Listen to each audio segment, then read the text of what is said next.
Cerita dimulai dengan diperlihatkannya keluarga kaya raya asal India yang sudah lama menetap di London. Ia adalah Hari Mayur, anak tertua yang sudah dipastikan jadi ahli waris keluarga Mayur. Di satu waktu, sang ayah marah melihat kelakuan Hari yang hobinya pesta setiap saat. Dan untuk menghentikan kebiasaan buruknya, keluarga Mayur pun menjodohkan Hari dengan seorang wanita. Namun Hari tidak mau menikah. Dia malah memilih kabur ke India. Tetapi pesawatnya mengalami kecelakaan. Dan untungnya Hari masih selamat setelah ditolong anak kecil bernama Bijuria dan kakaknya Maya. कि कुछ ही दिनों में हरी को और जब आंखें खुली तो ये खबर सुनी कि उसकी लाश. Setelah sadar, Hari mendengar berita di radio tentang kematiannya. Alih-alih mengabari keluarga, Hari malah menyembunyikan kematiannya dan menjadikan hal ini sebagai kehidupan barunya di India. Dia pun menikahi Maya, dan Bijuria adik Maya sangat bahagia menantikan kelahiran keponakannya. Lalu Hari pun merayakannya dengan sebuah tarian dan nyanyian kebahagiaan.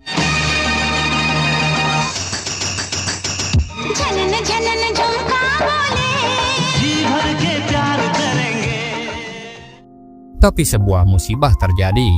Tiba-tiba kebakaran hebat melanda kediaman Hari hingga melahap semua barang-barang di rumah. Begitu juga Maya dan Hari yang terjebak di dalamnya. Beruntung setelah itu bayi dalam kandungan Maya selamat. Namun takdir berkata lain. Maya menghembuskan napas terakhirnya. Begitupun dengan Hari yang tewas saat itu juga.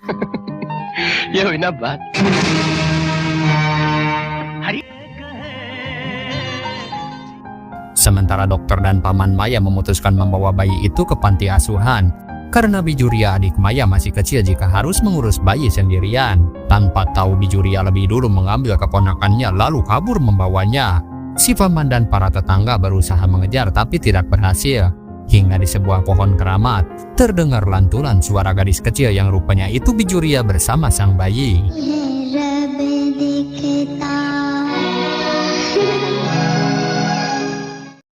Karena kasihan, si paman tidak jadi membawanya ke panti asuhan dan menyerahkan tanggung jawab hak asuh kepada Bijuria sepenuhnya.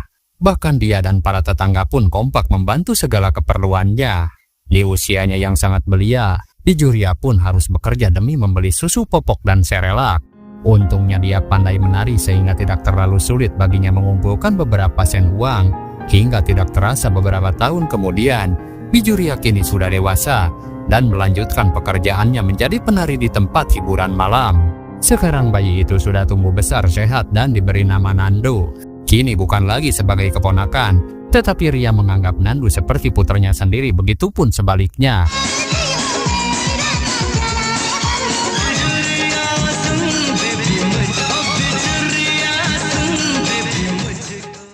Namun kecantikan Bijuria membuat semua orang terpana, termasuk salah satu ketua mafia bernama Bim Kalasim. Seusai menari, Ria menagih bayaran kepada bosnya bernama Banjo. Tapi Banjo pelit tidak memberi upah begitu saja. Sebab katanya Bijuria belum menari sampai larut malam. Mengetahui hal itu, diam-diam Nandu menyelinap lalu melempar Banjo sehingga dia pun dikejar.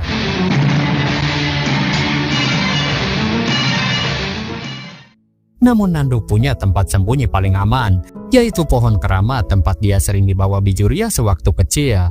Sementara itu di London, dia adalah Pikra Mayur, adik Hari yang namanya semakin terkenal karena kesuksesannya dalam berbisnis. Dia disebut sebagai orang India pertama yang sukses di sana. Namun Pikra menolak disebut orang India karena dia merasa Inggrislah yang membuatnya berhasil. Si paman yang melihat berita itu kecewa, apalagi dia tahu Pikram adalah adik Hari. Itu gak arti Nandu adalah pewaris kekayaan selanjutnya. Tapi Bijuria tidak mengetahui hal ini, dan si paman merencanakan sesuatu dengan membuat berita palsu kalau Hari meninggalkan Inggris karena perseteruan dengan keluarganya.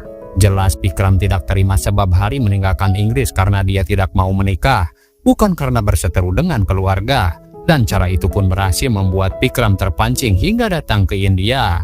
Sesampainya di tujuan, Pikram dijemput si paman dan dia pun membawanya ke sebuah hotel.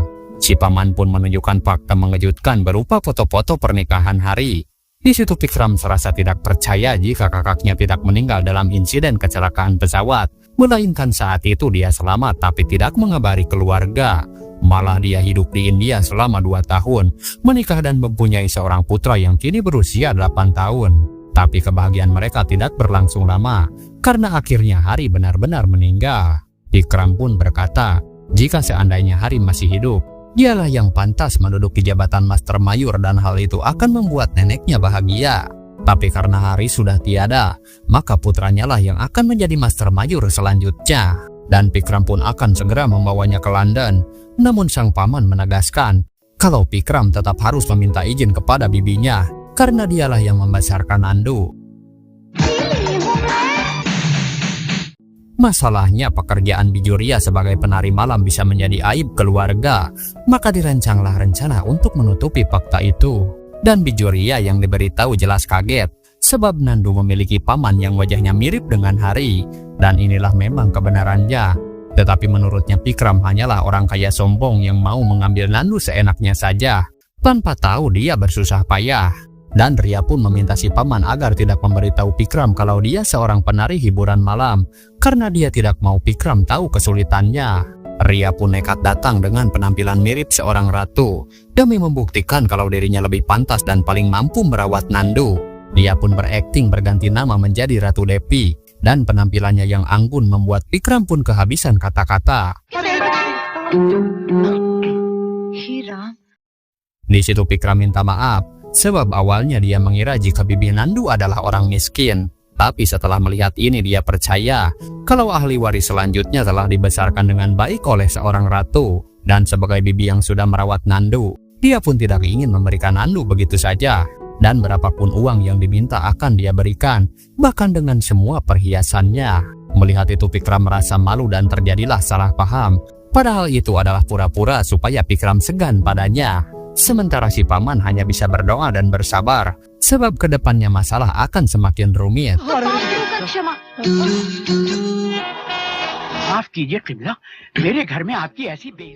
Malam harinya di hotel, Vikram tidak bisa tidur terus terbayang-bayang wajah Ratu Devi. Dia pun ingin bertemu sekali lagi dengannya. Lalu pagi harinya Vikram akan menemuinya ke istana secara langsung. Namun perjalanan begitu sulit karena dia harus menaiki kapal, terjebak di antara penumpang dan para pedagang asongan. Bahkan sepatu mahalnya harus kejatuhan makanan.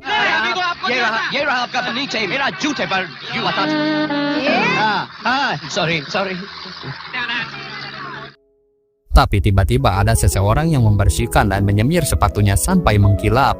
Hal itu pun membuat Vikram sangat senang. Dan rupanya itu adalah Nandu yang bekerja jadi tukang semir sepatu. Setelah keluar, Vikram bertanya di mana rumah istana Ratu Devi. Tapi dia tidak tahu karena baru saja mendengar nama itu. Malah Vikram diarahkan ke sebuah pemukiman. Dan sialnya dia harus bertemu kembali dengan si ibu yang ada di kapal tadi. Hey, Kakarai, what are you doing? Hey, watch out!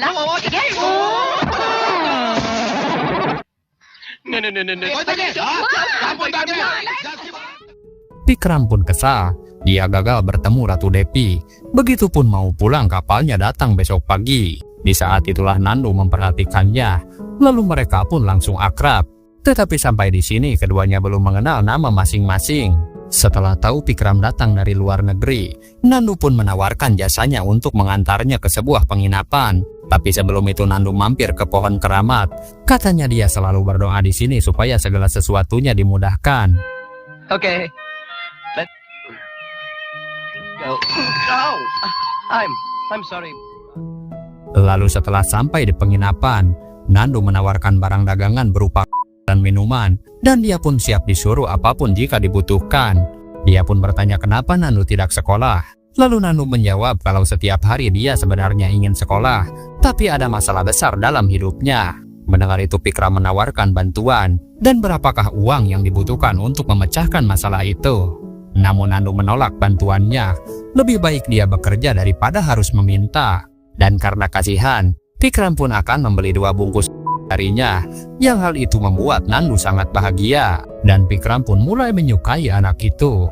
Kemudian saat di bar, Vikram menonton pertunjukan dari seorang penari. Ia pun sangat terhibur, tapi Vikram seperti menyadari jika wanita penari itu pernah bertemu sebelumnya tapi lupa siapa. Vikram pun terus memperhatikannya dengan seksama, dan barulah dia ingat wajah penari ini mirip dengan Ratu Devi, dan ketahuanlah sudah penyamarannya selama ini.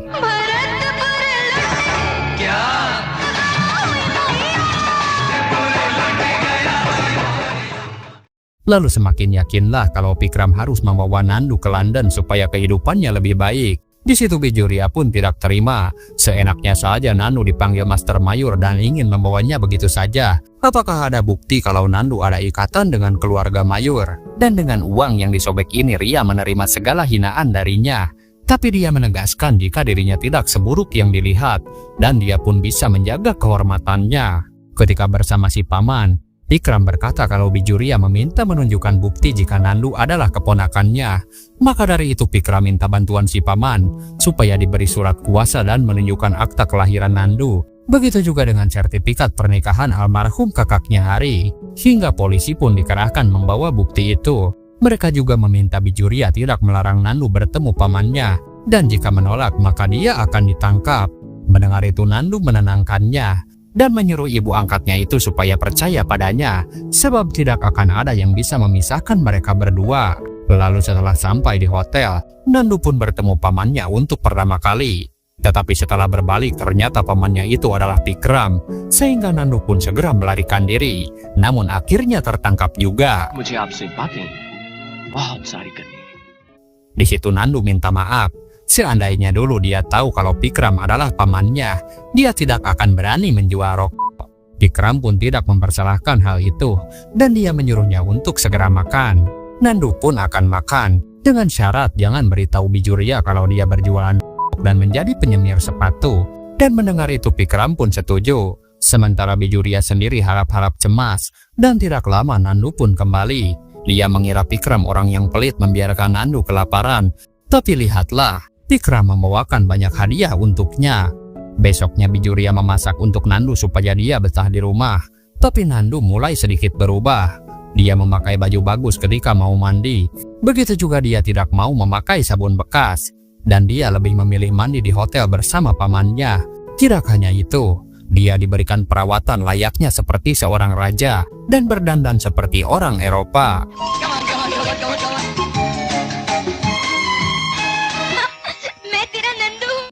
Tapi dia tidak melupakan dewanya. Nandu pun curhat karena dia juga tidak menyangka kalau dirinya adalah Master Mayur pewaris kekayaan di Inggris. Dan dia juga berjanji suatu saat akan menjadikan patung dewa menjadi emas. Kemudian Vikram menunjukkan sebuah rekaman dan Nandu tahu kalau itu adalah istana Ratu Inggris. Namun Vikram menjawab itu adalah rumah keluarga Mayur. Dan kalau Nandu ikut dengannya maka rumah dan seluruh isinya adalah milik Nandu. Rasanya seperti mimpi. Tapi bagaimana bisa dia ikut karena Nandu mengingatkan kalau dia punya masalah besar di hidupnya. Dan masalahnya adalah dia ingin Bijuria segera menikah.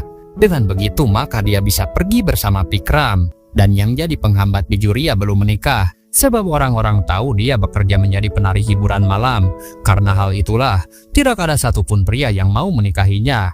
Maka dari itu Nandu bekerja pagi dan sore demi mengumpulkan uang supaya Bijuria segera menikah.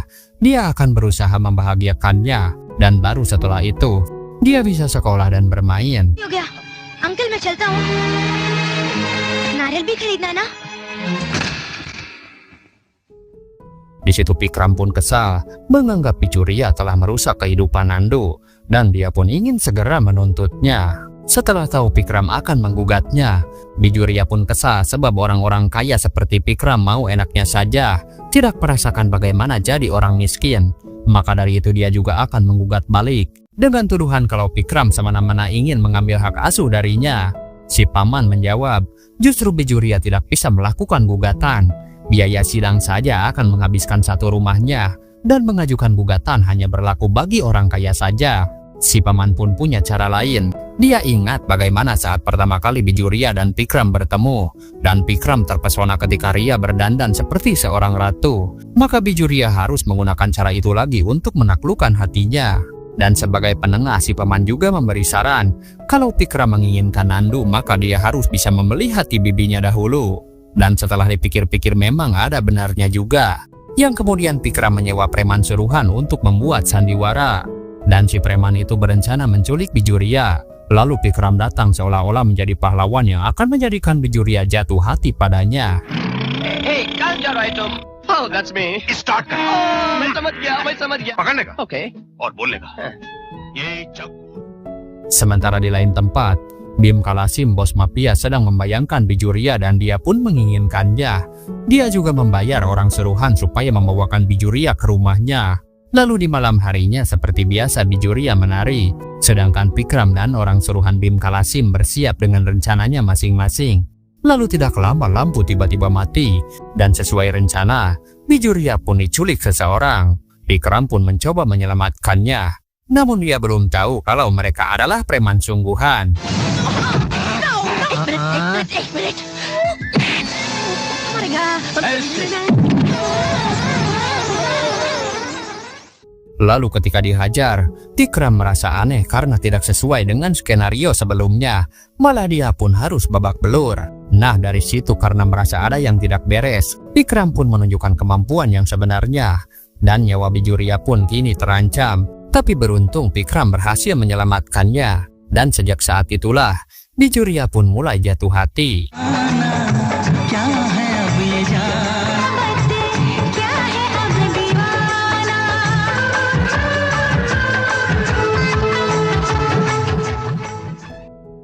Namun dia belum menyadari jika Bijuria telah masuk ke dalam perangkap Vikram. Sementara Bijuria sendiri hari itu sangat bahagia. Sampai-sampai dia menyimpan majalah Vikram di rumahnya. Di sisi lain Nandu tidak berhenti bersyukur sebab bibinya telah menemukan cinta. Dan dia pun tidak melupakan janjinya. Jika Bijuria menikah, maka akan menjadikan patung dewa ini menjadi emas. Tetapi saat di rumah sendirian, dia didatangi oleh Banjo, bos bibinya. Dia mencari Bijuria supaya terus bekerja di barnya, serta mengingatkan kalau Vikram si orang Inggris tidak benar-benar mencintai bibinya. Namun dengan tekad kuat, sesegera mungkin dia akan memberikan kehidupan yang layak bagi bibinya. Dan dirasa tabungannya sudah cukup, dia pun mendatangi Vikram lalu memberi kabar baik. Katanya dia sudah menemui pendeta dan menemukan hari yang tepat untuk pernikahan Vikram dan bibinya. Mendengar itu Vikram kaget karena Nandu ingin dia menikahi Bijuria. Nandu pun sudah menyiapkan segalanya. Dengan alasan dia sudah tidak tahan lagi melihat Bijuria terus dihina oleh si Banjo. Mendengar itu Vikram seolah tidak peduli. Dia berkata kalau itu hanyalah mimpi Nandu saja dan pernikahan itu tidak akan pernah terjadi. Mendengar itu Nandu kecewa sebab Vikram menganggapnya hanya mimpi. Padahal ini adalah kenyataan. Dia melihat dengan mata dan kepalanya sendiri kalau Vikram dan Bijuria seperti saling mencintai. Dari situ Nandu sadar mungkin ucapan Banjo benar kalau Vikram tidak mencintai bibinya. Malah sedang bersandiwara untuk memisahkan dia dan bibi yang sudah dia anggap ibu selama ini. Nandu pun tidak butuh gelar Master Mayur. Dia tidak butuh kekayaan. Dan sampai kapanpun tidak akan ada yang bisa memisahkan dia dan bibinya. Dia pergi dan memilih menyendiri di tempat persembunyiannya. Sementara Bijuria gelisah sebab Nandu tidak pulang-pulang dari kemarin. Dia pun segera menemui Vikram yang sedang bersedih lalu bertanya di manakah Nandunya. Vikram di situ memberitahu sebuah fakta. Setiap hari Nandu menghabiskan waktunya untuk bekerja. Pagi hari dia menjadi penyemir sepatu di kapal. Dan sore harinya dia berjualan agar dia bisa mengumpulkan uang setiap hari. Mendengar itu Bijuria menganggap Vikram berbohong, sebab meskipun dia dilahirkan menjadi pengemis, dia tidak pernah membiarkan Nandu kesusahan. Bahkan dia selalu memenuhi keinginannya tanpa menunggu Nandu memintanya. Dan sehari pun Bijuria tidak mau Nandu kelelahan. Tetapi Vikram tidak percaya dengan ekspresi Bijuria yang dianggap palsu. Dia menganggap Bijuria tidak mengerti apa kebahagiaan Nandu atau kesedihannya. Asalkan dia tahu kalau profesi Bijuria selama ini adalah kesedihan terbesarnya. Dan kebahagiaan terbesarnya yaitu memberi Bijuria kehidupan terhormat dengan menyiapkan pernikahan dan rumah. Dan hal itu pun secara tidak langsung telah membunuh masa kecil Nandu.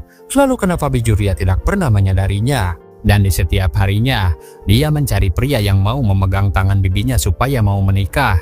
Dan Nandu juga mendatanginya dengan permintaan yang sama. Namun Bijuria menganggap semua ucapan Vikram adalah trik untuk mengambil Nandu darinya. सवाल का जवाब लेकर आऊंगा।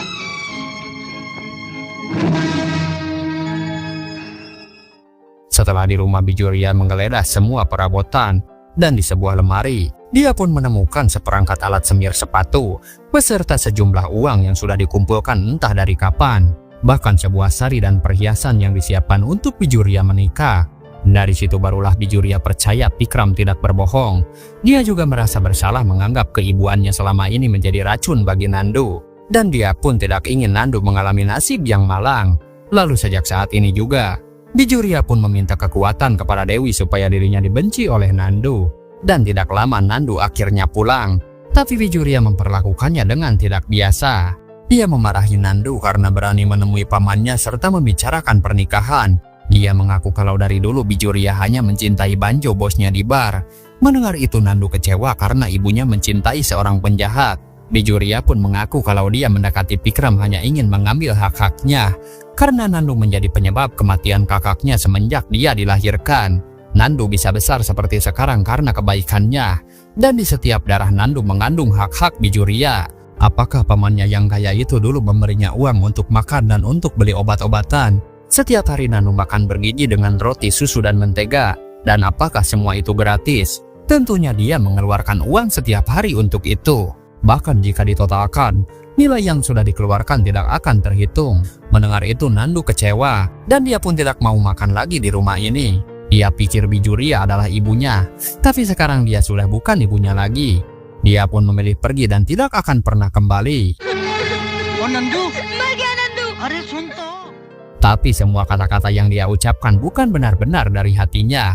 Itu semua dia lakukan agar Nandu sangat membencinya dan pergi kepada Vikram supaya mendapat kehidupan lebih baik. Nandu kemudian memilih kembali kepada Vikram. Sambil menangis dia bercerita kalau orang tuanya meninggal saat dia terlahir dan apakah itu adalah kesalahannya sehingga Bijuria membesarkannya sendirian. Lebih baik dia tidak dilahirkan daripada menyusahkan semua orang.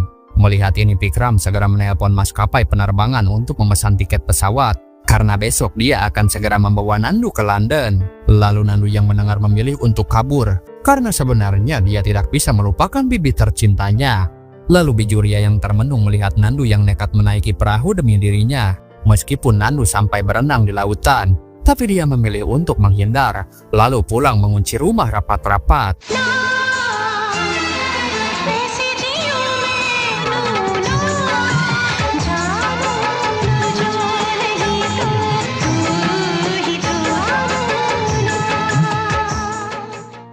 Meskipun disembunyikan, Nandu tahu jika Bijuria pun sangat menyayanginya. Di kemudian hari, Vikram datang ke rumah membawa surat dari pengadilan untuk memenuhi hak-hak seperti yang Bijuria inginkan. Dan di dalam surat terdapat nominal uang untuk mengganti semua uang yang sudah Bijuria keluarkan untuk keperluan Nandu dari lahir hingga saat ini. Dan dia pun harus tanda tangan persetujuan. Di situ dia hanya melamun, sebab sebenarnya dia tidak menginginkan uang sama sekali. Vikram pun sudah menyiapkan semuanya, jadi tidak ada alasan Bijuria menunda persetujuan ini.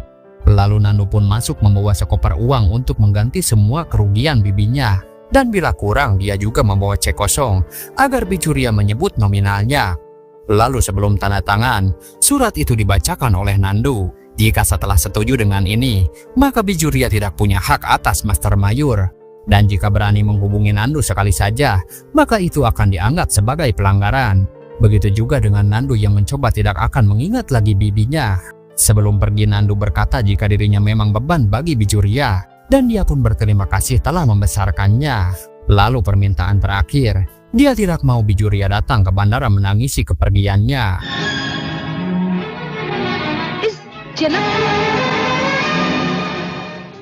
Sambil menunggu tanda tangan, Vikram tidak sengaja melihat majalahnya tersimpan di rumah ini. Dia pun jadi bertanya-tanya apakah memang benar Bijuria tulus mencintainya. Tapi sebelum ada jawaban, Vikram pun memilih untuk segera pergi. Bersamaan Banjo yang sudah memperhatikan segera masuk ke rumah. Dia tidak datang untuk Bijuria, melainkan hanya ingin merampas uang yang Nandu berikan. Dan jelas Bijuria pun berusaha mempertahankannya, sebab itu adalah uang putranya. Bijuria terus memohon, dan apapun yang Banjo mau maka dia akan turuti. Mendengar itu Banjo tidak jadi mengambil uang itu, tetapi dia menjualnya kepada si Bim Kalasim supaya dapat uang lebih besar lagi. Diam-diam Bijuria pun mengemasi semua mainan Nandu dan menyelipkan semua uangnya. Tidak lama si paman datang lalu memberi kabar jika Nandu sebentar lagi akan pergi. Tetapi Bijuria tidak akan datang ke bandara sesuai permintaan Nandu yang terakhir. Dia hanya menitipkan semua mainannya agar diberikan kepada keponakannya itu. Dan sebelum pergi, si paman pun minta maaf jika semua kekacauan ini ulah dirinya.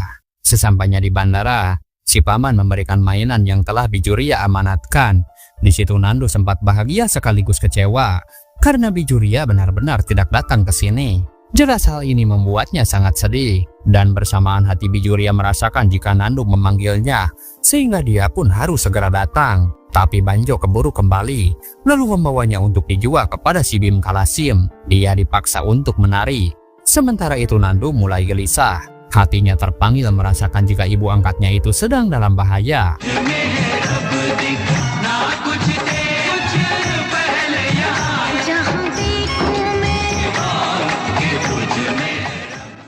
Dan daripada terhina, Bijuria pun memilih mati terhormat, tapi keburu dihentikan oleh si Bim Kalasim. Di sisi lain Nandu segera berlari, namun koper merah itu terjatuh bersamaan dengan uang yang berhamburan dari dalamnya.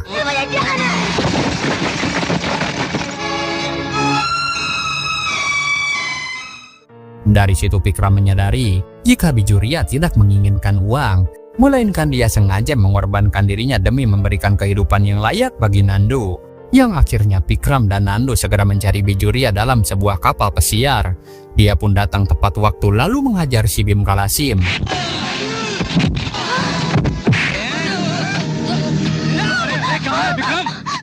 Meski kewalahan, pada akhirnya kita pun tahu Sahrukanlah pemenangnya. Dan sesuai janjinya, Nandu pun membuat dewa menjadi emas. Dan tepat di hadapannya, sang nenek jauh-jauh dari Inggris hadir demi menyaksikan pernikahan cucunya itu. Kini tidak ada lagi perselisihan hak asuh ataupun ahli waris, karena mereka sekarang hidup bahagia bersama, lalu film pun berakhir. Film ini mengajarkan bahwa anak bukan sekedar penerus harta, melainkan seorang manusia yang butuh cinta, perhatian, dan lingkungan terbaik untuk tumbuh. Dan pada akhirnya, yang paling berhak atas hak asuh bukanlah siapa yang paling kaya, tetapi siapa yang paling tulus mencintai dan mampu membimbing anak menuju masa depan yang lebih baik. Sekian alur cerita film kali ini. Semoga teman-teman Silokadiri selalu diberikan kesehatan, dan sampai jumpa di alur cerita film selanjutnya.